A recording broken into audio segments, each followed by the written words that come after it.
ఆదివారమున మనము రొట్టె విరుచుటకు కూడి ఉన్నాము గనుక ప్రభు బలలో చేయి వేయక మునుపు మరి లేఖనము చెబుతున్నట్లుగా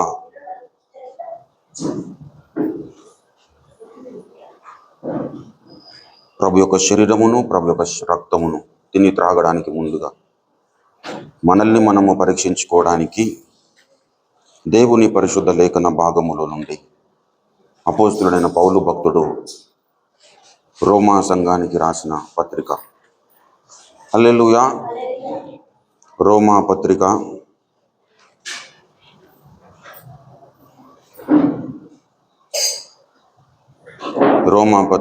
7వ అధ్యాయము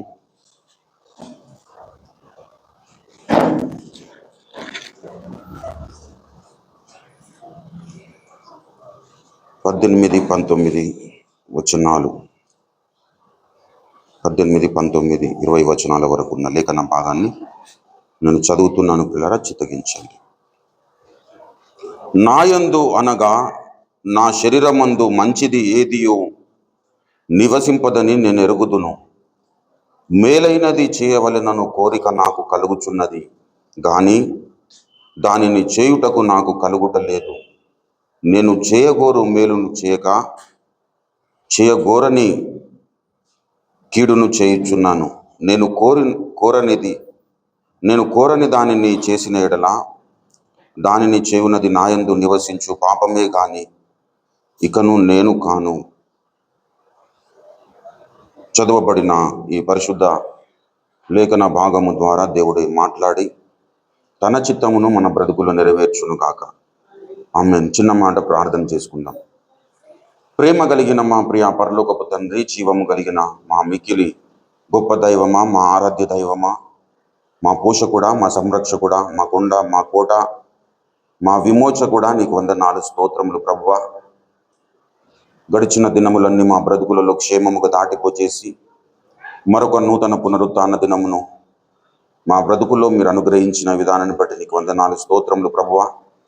సంఘముగా నీ సన్నిధానములో ప్రభువా చేరి నిన్ను స్తుతించి ఆరాధించి మహిమపరచడానికి మీరు ఇచ్చిన కృపలను బట్టి నీకు వందనాలు.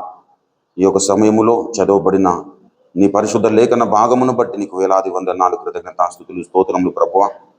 గంభీరమైన సంస్కారంలోనికి, పరలోకపు విందుశాలలోనికి మేము వెళ్ళక మునుపు చదవబడిన ఈ పరిశుద్ధ లేఖన భాగము ద్వారా మాతో మీరు మాట్లాడండి.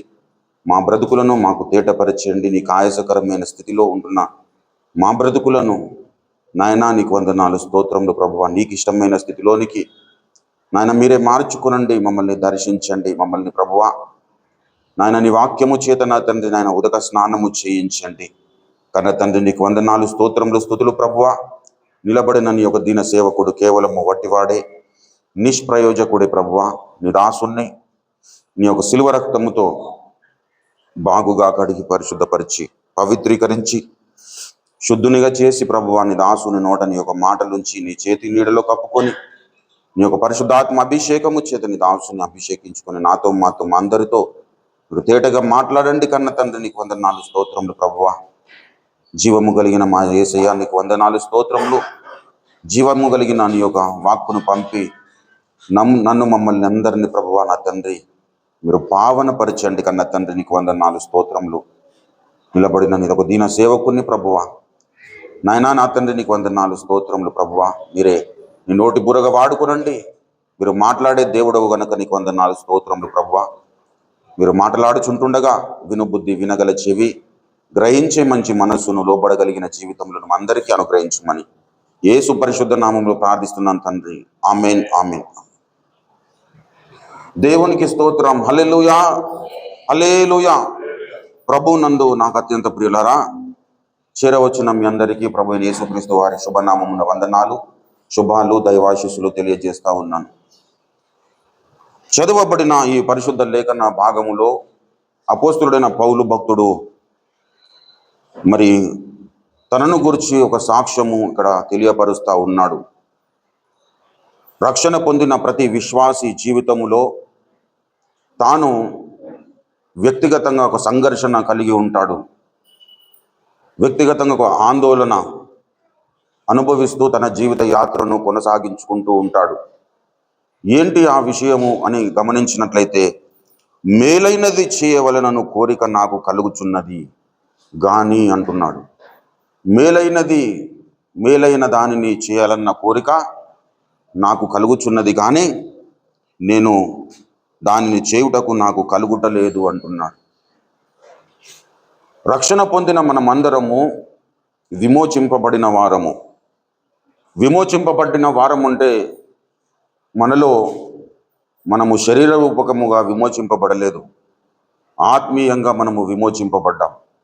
రక్షణ పొందిన విశ్వాసి, భక్తుడు, క్రైస్తవుడు అనగా ఆత్మీయంగా శారీరకముగా విమోచింపబడని, ఆత్మీయంగా విమోచింపబడిన స్థితి కలిగిన వ్యక్తిని క్రైస్తవుడు అంటాడు, భక్తుడు అంటారు. ఆత్మీయంగా మనము విమోచింపబడ్డాము. అపరాధముల చేత, పాపముల చేత చచ్చిన స్థితిలో ఉంటున్న మనల్ని దేవుడు బ్రతికించాడు అంటే ఆత్మీయంగా మనము చచ్చిన స్థితిలో ఉన్నాం. అంతకుముందు భౌతికంగా మనము నివాసం చేస్తున్నాము, ఇప్పుడు కూడా భౌతికంగా మనం నివాసం చేస్తున్నాం. కానీ రక్షణకు ముందు మన పరిస్థితి ఏంటంటే, మనము భౌతికంగా మనము ఊపిరి తీసుకుంటున్నాం, భౌతికంగా మనము జీవించుచున్నాం, కానీ ఆత్మీయంగా చచ్చిన స్థితిలో ఉన్నాం. ఆ చచ్చిన స్థితిలో ఉంటున్న మనల్ని దేవుడు తన స్వరక్తము చేత మనల్ని విమోచించాడు. హల్లెలూయా. తన స్వరక్తం ఇచ్చి మనల్ని విమోచించాడు. పిల్లరా, హెబ్రీ పత్రిక, దయచేసి హెబ్రీ పత్రిక 7వ అధ్యాయము 26వ వచనములో చూసినట్లయితే, పవిత్రుడును నిర్దోషియు నిష్కల్మషుడును పాపులలో చేరగ ప్రత్యేకముగా ఉన్నవాడును ఇటు ప్రధాన యాజకుడు మనకు సరిపోయినవాడు. ఇతడు ఎటువంటి వాడట? పవిత్రుడు, నిర్దోషి, నిష్కల్మషుడు, పాపులలో చేరక ప్రత్యేకముగా ఉన్నవాడు, ఆకాశ మండలము కంటే మిక్కిలి హెచ్చైన వాడునైనా ఇట్టి ప్రధాన యాజకుడు మనకు సరిపోయినవాడు.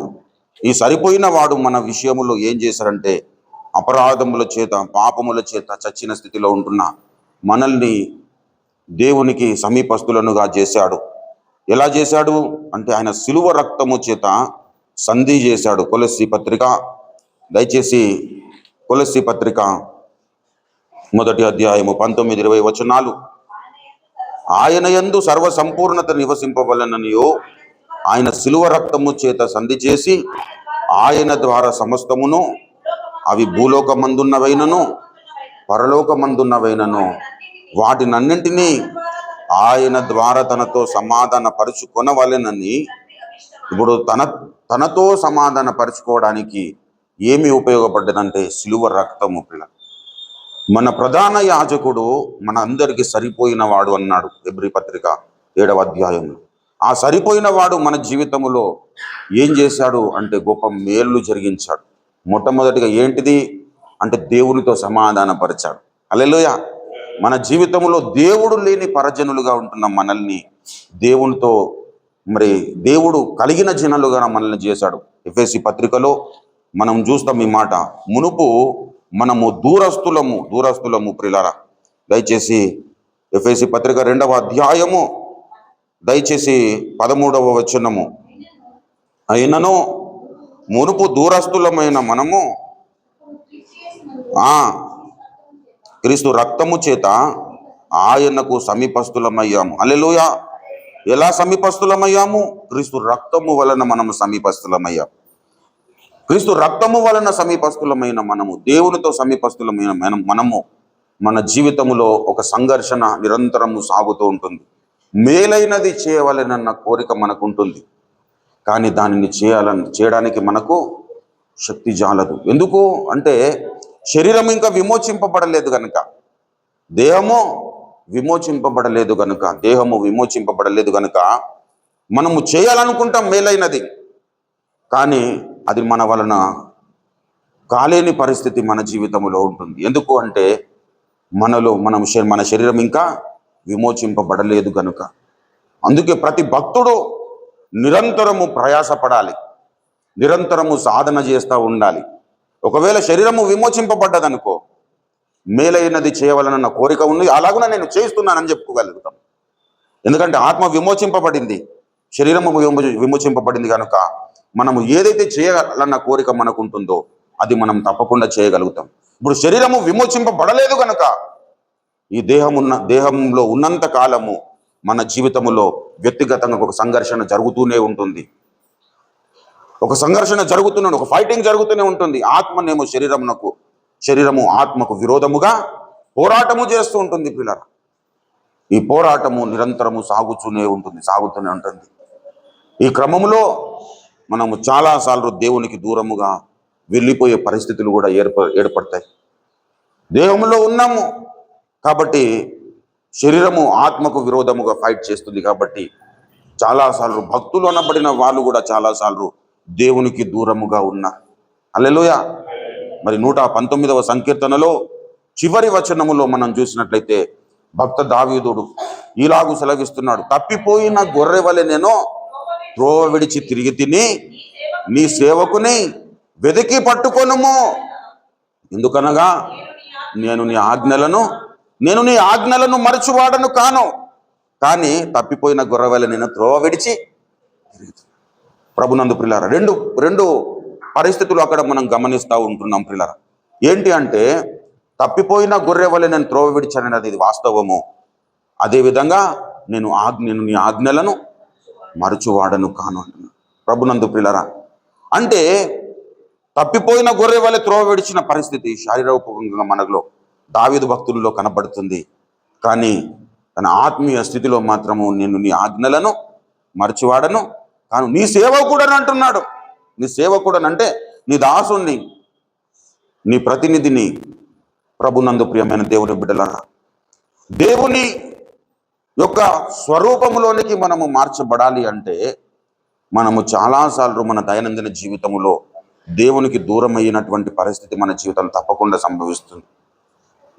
దేవునికి సన్నిహితులుగా బ్రతకాలన్న కోరికతో మనం అడుగులు వేస్తాము, కానీ చాలాసార్లు తప్పిపోవడం అనేది కూడా జరుగుతుంది. అది తప్పిపోయిన స్థితిలోనే మనం ఉండొద్దు పిల్లారా. హల్లెలూయా. తప్పిపోయిన స్థితిలో మనం ఉండొద్దు. తప్పిపోయిన స్థితి నుండి బయటకు రావాలన్న కోరిక మనలో ఉండాలి. దావీదు భక్తుడు మామూలుగా ఒక విశ్వాసి అనుకోవడానికి వీల్లేదు పిల్లారా. ఆయన ప్రవక్త, దీర్ఘదర్శి. ఆ దావీదు భక్తుడు ఏమంటున్నాడంటే, మరి ప్రజలందరూ నేను రాజును, మహారాజును, ఇశ్రాయేలును నేలుతుంటున్న గొప్ప రాజును. ఆయన ఏమనుకున్నాడు? ఆయన తనను గురించి సాక్ష్యం చెబుతా ఉన్నాడు పిల్లరా, తప్పిపోయిన గొర్రె వలె నేను త్రోవ విడిచాను. ప్రభునందు ప్రియులారా, అటువంటి యథార్థత మనలో ఉండాలి.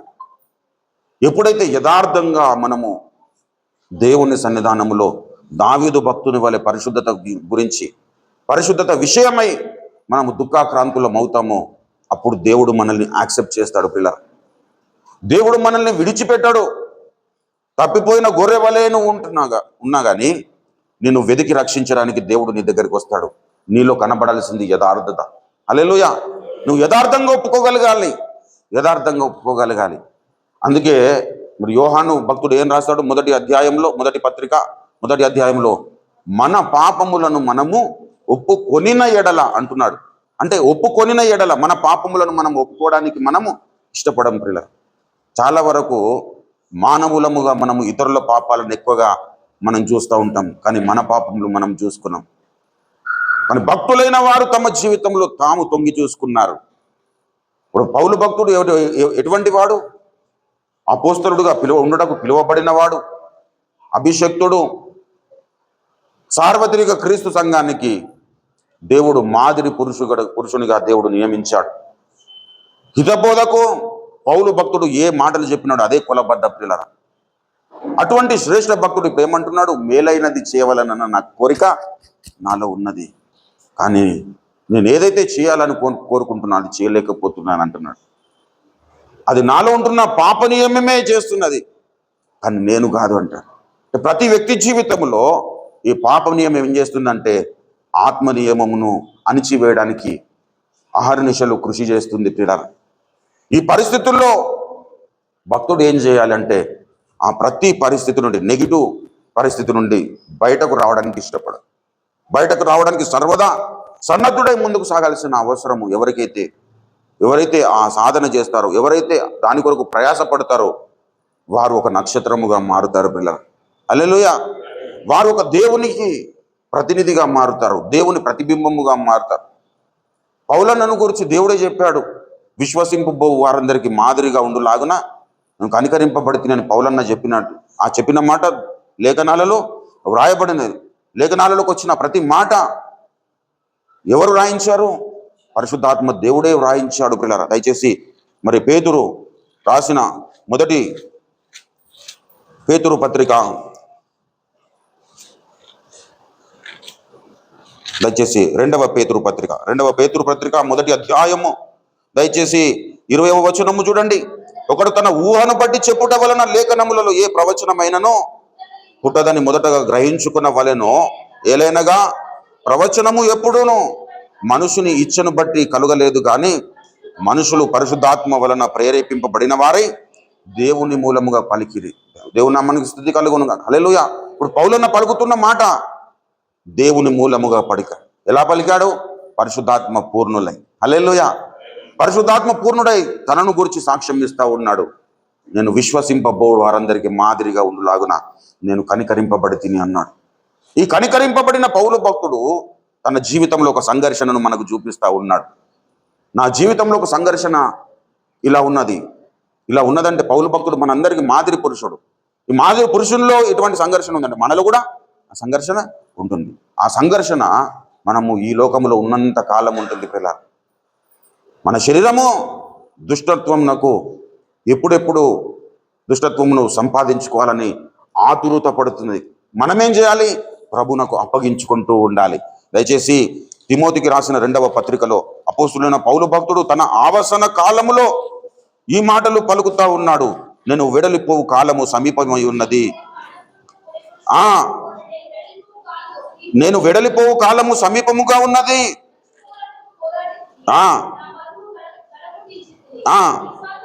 విశ్వాసము కాపాడుకుంటుని ఇక మీదట నా కొరకు నీతి కిరీటము ఆ దినమందు నీతిగల న్యాయాధిపతి అయిన ప్రభు అది నాకు మాత్రమే కాకుండా తన ప్రత్యక్షతను అపేక్షించు వారందరికీ అనుగ్రహించును.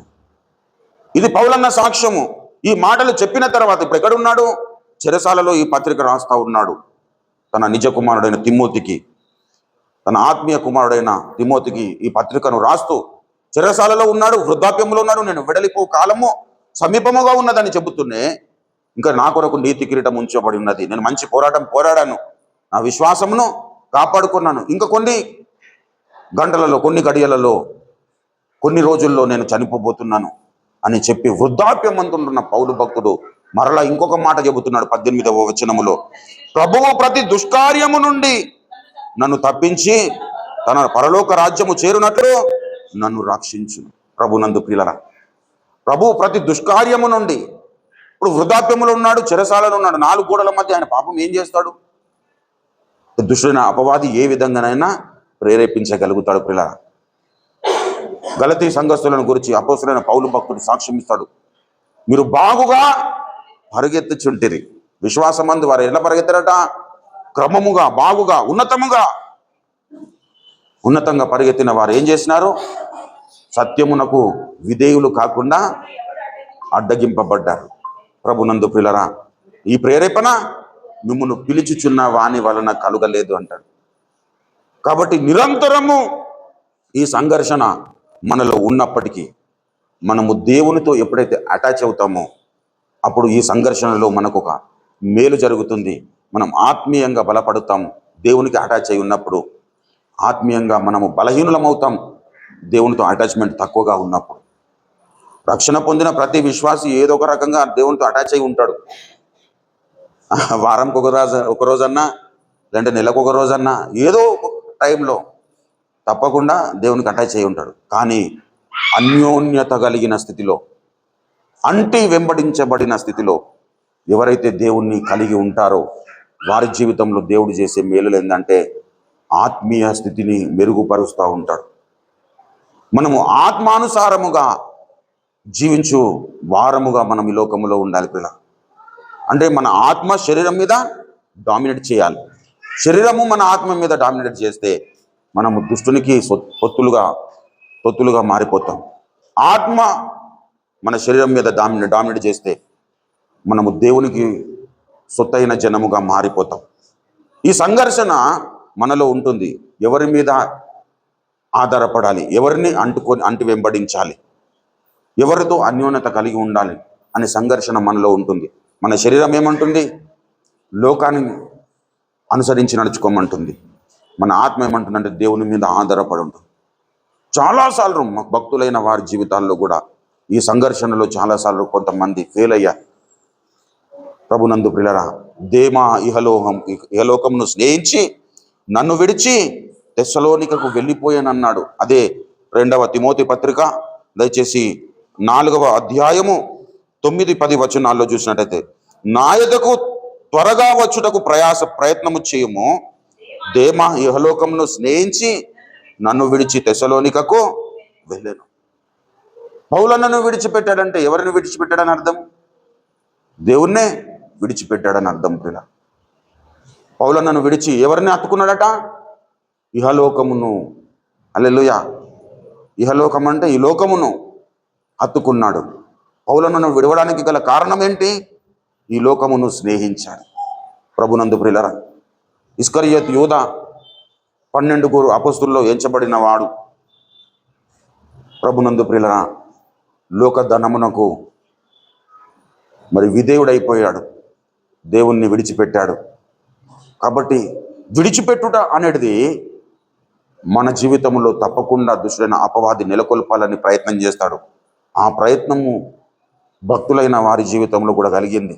కానీ యథార్థంగా ఎవరైతే ఒప్పుకొని తమ జీవితాలను సరి చేసుకున్నారో వారు ధన్యులుగా మన ముందు, మరి విశ్వాస వీరులుగా మన ముందు నిలబడ్డారు. పిల్ల, హల్లెలూయా.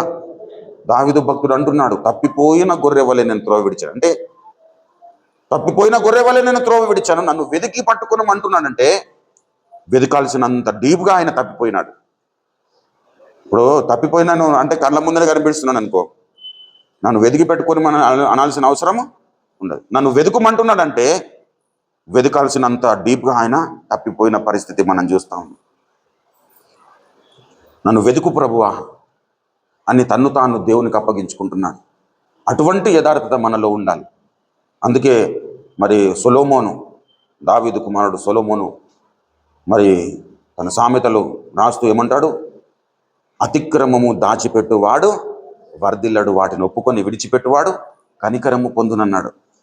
మనం కనికరం పొందాలంటే యథార్థంగా దేవుని సన్నిధానానికి రావాలి, యథార్థంగా ఒప్పుకోవాలి. ప్రభువా, నా ద్వారా ఫలానా దోషం జరిగింది, మేలైనది చేయాలనుకున్నాను, అది నా వల్ల కాలేకపోయింది, ప్రభువా నన్ను క్షమించు అంటే తప్పకుండా దేవుడు నా యొద్దకు వచ్చేవారిని నేను ఎంత మాత్రమును ప్రోత్సహించను. అంటే మనమేమనుకుంటామంటే మరి ఇంత పెద్ద తప్పు చేసినా కదా, మరి దేవుడు మరి నాకు కొంచెమన్నా అరే ఇంత ఈజీగా నన్ను చేర్చుకుంటే అట్లా మంచిగా ఉండదు కదా, కొంచెం హార్డ్గా నన్ను చేర్చుకుంటాడేమో అని మనం అనుకుంటాం. అది కాదు ప్రియులారా, మనలో దేవుడు చూసేది ఏంటంటే నువ్వు ఎక్కువగా ప్రభువా క్షమించు కోటి సాలరా అనాలని దేవుడు ఇష్టపడాడు. ప్రియులారా, దేవుడు ఏం చూస్తాడంటే నీ హృదయమును చూస్తాడు. నువ్వు ఏ హృదయముతో నా సన్నిధానములో అడుగుతున్నావు అనేది చూస్తాడు. ప్రియులారా, విశ్వాస సహితమైన ప్రార్థన రోగిని స్వస్థపడు. అటువంటి విశ్వాస సహితమైన ప్రార్థనతో నీవు నా పాద సన్నిధిలో అడుగుతున్నావా లేదని చూస్తాడు. నీ పూర్ణ హృదయంతో అడుగుతున్నావా లేదని చూస్తాడు. పశ్చాత్తాప హృదయంతో అడుగుతున్నావా లేదని చూస్తాడు. అయ్యో నా ద్వారా తప్పు జరిగిపోయింది, ఇది నేను చేయకుండా ఉండాల్సిందే, అసలు చేయడం వలన నేను అసలు ఎలా ఉంటుందంటే నా పరిస్థితి బురదలో పడిన గొర్రె పిల్ల ఎప్పుడైనా అరే చాలా బాగుంది అనుకుంటుందా? అది సహించలేదు, అరే చచ్చిపోతే బాగుండు ఈ కంపు జీవితం కంటే అనుకుంటుంది. ప్రభునందు ప్రియులారా, రక్షణ పొందిన మనమందరం కూడా ఆ గొర్రె పిల్లలాగానే ఉండాలి. ప్రియులారా, గొర్రెలు అనగా తప్పిపోయిన గొర్రె వలె అంటున్నాడు దావీదన్న. ఇక్కడ ఏమంటున్నాడు? తప్పిపోయిన గొర్రె వలె. గొర్రె అంటే ఎవరైనా వెంబడి నడిపిస్తే తప్ప నడవలేని జంతువు. ఖచ్చితంగా ఎవరైనా నడిపించాల్సిందే. ఎంత సీనియర్ అయినా కానీ అడవిలో వదిలేసి వస్తే అది మన ఇంటికి ఎప్పుడు కూడా రాదు, అది తప్పిపోతుంది. అదే కుక్కనో లేదంటే ఎద్దునో బర్రెనో మనం వదిలేసి వచ్చినాం అనుకో తప్పకుండా మన ఇంటికి వచ్చేస్తుంది. కానీ గొర్రె పరిస్థితి అది కాదు, తప్పకుండా ఎవరైనా నడిపించాలి. నడిపించాలి ప్రియుల. అందుకే మాసిరామన్నయ్య గారు పాట రాశాడు, నడిపించు నావా నడి సంద్రమున దేవా నవ జీవన మార్గమునా నా జన్మ తరింపా నడిపించు నావా. ఏమంటున్నాడు? నడిపించు నాన్న.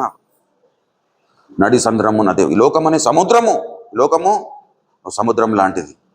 ఈ సముద్రం అనే లోకములో మనము నడవాలంటే మన వలన కాదు. ఎందుకంటే మనం గొర్రెలం కాబట్టి తప్పిపోతాం. గొర్రె తప్పకుండా తప్పిపోతుంది పిల్లల. దాన్ని తప్పిపోకుండా ఉండాలంటే నడిపించే వ్యక్తి కావాలి. అందుకే మాసిగా మన అయ్యగారు ఏమంటున్నాడు? నడిపించు నా నావ నడి సంద్రం ఉన్న దేవ. ఇప్పుడు సముద్రంలో నా నావ ఉన్నది. నావలో కొన్ని నీళ్ళు చేరినాయి అనుకో, నావ పరిస్థితి ఏమవుతుంది? మునిగిపోతుంది. అదేవిధంగా ఒక విశ్వాస జీవితంలోనికి లోకము చేరిందనుకో, విశ్వాస జీవితంలోనికి పాపము చేరిందనుకో, విశ్వాస జీవితంలోనికి వ్యర్థమైన దేవునికి ఆయాసకరమైన పరిస్థితులు చేరినాయి అనుకో, దేవుడు నడిపించడానికి ఇష్టపడాడు పిల్ల. ఇష్టపడకుండా ఏం చేస్తాడు? దేవుడు ఒకవేళ విడిచిపెట్టాడు అనుకో, మనం తప్పకుండా మునిగిపోతాం. కాబట్టి ఈ నడి సముద్రములో, ఈ లోకం అనే సముద్రంలో మన జీవితము సరిగ్గా ఉండాలంటే ఈ లోకము మనలోనికి రాకుండా మనం జాగ్రత్తగా, నీళ్ళలోనే ప్రయాణం చేస్తున్నాం కానీ నీళ్లు మన పడవలోనికి రాకుండా జాగ్రత్త పడాలి. నీళ్ళలోనే ప్రయాణం చేస్తున్నాం, ఆ నీళ్లు మన పడవలోనికి వస్తే మనం మునిగిపోయే ప్రమాదం ఉన్నది. కాబట్టి పడవ మునిగిపోకుండా ఉండాలంటే మనకు ఒక నడిపించే వ్యక్తి కావాలి. ఆ నడిపించే వ్యక్తి నజరేయుడైన యేసుక్రీస్తు అయి ఉండాలి. హల్లెలూయా. నడిపించే వ్యక్తి మన అమ్మనో మన నాన్ననో మనకు బంధువులో లేదంటే రక్త సంబంధికులో లేదంటే స్నేహితులో కాదు. స్నేహితులను నమ్ముకొని నష్టపోయిన వాళ్ళు ఉన్నారు, అన్నదమ్ములను నమ్ముకొని నష్టపోయిన వాళ్ళు ఉన్నారు, తల్లిదండ్రులను నమ్ముకొని నష్టపోయిన వాళ్ళు ఉన్నారు. కానీ యేసయ్య నమ్ముకొని ఏ ఒక్కరు నష్టపోలేదు కదా. యేసయ్య నమ్ముకొని బాగుపడ్డ వాళ్ళే ఉన్నారు, నష్టపోయిన వాళ్ళే. చాలామంది యేసయ్య మీద అనవసరంగా మాటలు వల్లిస్తూ ఉంటారు. ఆ పరాయి దేశము అది చేసి. ప్రభునందు ప్రియులారా, ఈరోజు యేసయ్య నమ్ముకున్న వ్యక్తులు అనేక మంది తాగుబోతులు తాగుడు మానేశారు, అనేక మంది దొంగతనాలు చేసేవారు దొంగతనాలు చేయడం మానేశారు, అనేక మంది వ్యభిచారులు మారిపోయారు, అనేక మంది ద్రోహము చేసేవారు మారిపోయారు, అనేకులను యథార్థవంతులనుగా చేశాడు యేసయ్య, అనేకులను దీనులను చేశాడు. ప్రభునందు ప్రియులారా, కాబట్టి యేసయ్య గురించి మాట్లాడడానికి ఎవరికి కూడా అధికారం లేదు ప్రియులారా. నాలో పాపం ఉన్నదని వీళ్ళు ఎవడు స్థాపించునన్నాడు. అటువంటి సవాల్ చేసిన వ్యక్తి భూప్రపంచంలో విశ్వంలో ఎవ్వరు లేరు పిల్ల. ఆయననే దేవదూతలలో సైతం ఆయన లోపములు కనగొడుతున్నాడు. మనలోనో పాపములు ఉన్నాయి, వాళ్ళలోనేమో లోపములు ఉన్నాయి. ఈ పాపముల నుండి మనం విడిపించడానికి యేసు రక్తమే అవసరమైంది. వారి లోపముల నుండి వారిని విడిపించడానికి యేసు రక్తమే అవసరమైంది. కాబట్టి మన ప్రధాన యాజకుడు ఎటువంటి వాడట? పవిత్రుడు, నిర్దోషి, నిష్కల్మషుడు. ఆయన ఇటువంటి ప్రధాన యాజకుడు మనకు సరిపోయినవాడు. నువ్వు ఏ స్థితిలో ఉన్నా ఆ స్థితిలో నిన్ను కాపాడడానికి, నిన్ను రక్షించడానికి, నిన్ను విమోచించడానికి, నిన్ను తన సొత్తైన జనముగా చేసుకోవడానికి దేవుడు నిత్యము సర్వదా ప్రయత్నం చేసే వ్యక్తి నజరేయుడైన యేసుక్రీస్తు ప్రభువారు. ప్రభునందు ప్రియులారా, కాబట్టి ఇప్పుడు దావీదు భక్తుడు నేను నీ ఆజ్ఞలను మరచివాడను కాను అంటున్నాడు. అట్లనే ఆజ్ఞలను మరచు వారముగా మనము కూడా ఉండొద్దు ప్రియులారా. హల్లెలూయా. తప్పిపోయిన స్థితిలో ఉన్నందుకు దేవుని దగ్గరికి మనల్ని నడిపించేది ఏంటి? దేవుని ఆజ్ఞలే, దేవుని ఉపదేశములే, దేవుని వాక్యమే. దేవుని వాక్యమును మనం మరవకపోతే తప్పకుండా తప్పిపోయిన స్థితిలో నుండి మనల్ని బయటకు దేవుని వాక్యం తీసుకొస్తుంది, దేవుని ఉపదేశం తీసుకొస్తుంది, దేవుని ఆజ్ఞలు తీసుకొస్తాయి. కాబట్టి దావీదు భక్తుడు ప్రార్థన చేస్తూ ఉన్నాడు దేవుని సన్నిధానంలో, అయ్యా నేను తప్పిపోయాను, నన్ను వెతికి పట్టుకొనము. ఎందుకు అనగా నేను నీ ఆజ్ఞలను మరచివాడను కాను. అంటే ఆజ్ఞలు మనకు జ్ఞాపకం ఉన్నప్పటికీ మనము చేయకూడని కీడు మనం చేసే లక్షణము మన జీవితంలో ఉన్నది ప్రియులారా. అందుకే యెషయా ప్రవచన గ్రంథంలో మరి యెషయా భక్తుని ద్వారా దేవుడు ఈ మాట రాయిస్తూ ఉన్నాడు. దయచేసి మొదటి అధ్యాయము 16-17 వచనాల్లో చూసినట్టయితే, మిమ్మును మీరు కడుక్కొని శుద్ధి చేసుకొనుడి, మీ దుష్క్రియలు నాకు కనపడకుండా వాటిని తొలగింపుడి, కీడు చేయుట మానుడి, మేలు చేయ నేర్చుకొనుడి. కీడు చేయడం మానాలి, కీడు చేయడం మానుడి, మేలు చేయ నేర్చుకున్నాడు. అంటే కీడు చేయడం ఎవరి గురించి మాట్లాడుతున్నాడు? అందరిని గురించి మాట్లాడుతున్నాడు. మనకు కీడు చేసే లక్షణం ఉన్నది పిల్లరా. కీడు అనగా దేవుని మాటకు అవిధేయులం అనే లక్షణం మనలో ఉన్నది పిల్లరా. ఎప్పుడైతే తినకూడదన్న పండు ఆదాము ఏదైనా తోటలో తిన్నాడో అప్పుడు మనము అవిధేయులమయ్యాం. మనకు కీడు చేసే స్వభావం మనలోనికి వచ్చేసింది. కాబట్టి కీడు చేయటం మనము మానేయాలంటే అది మనలో ఉన్నది కాబట్టి మనం మానేయాలని. కీడు చేయడం మనం మానేసి మనం ఏం నేర్చుకోవాలి? మేలు చేయడం నేర్చుకోవాలి. ఎప్పుడైతే నువ్వు మేలు చేస్తావో అప్పుడు నువ్వు దేవుని సంబంధిగా తీర్చబడతావు. హల్లెలూయా. 3వ యోహాను పత్రికలోనికి రండి దయచేసి. 3వ యోహాను పత్రిక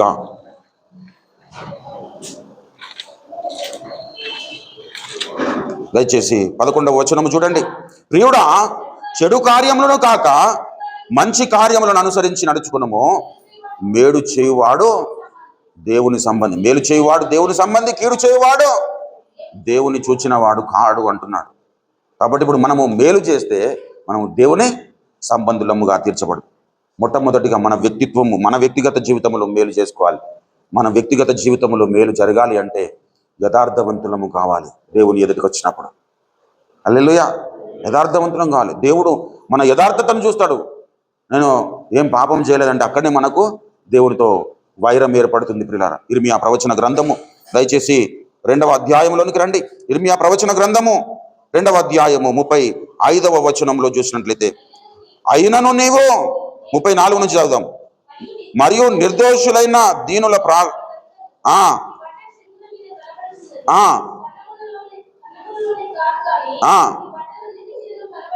అయినను నేను నిర్దోషిని, నిశ్చయముగా ఆయన కోపము నా మీద నుండి తొలగిపోయినని చెప్పుకొనుచున్నావు.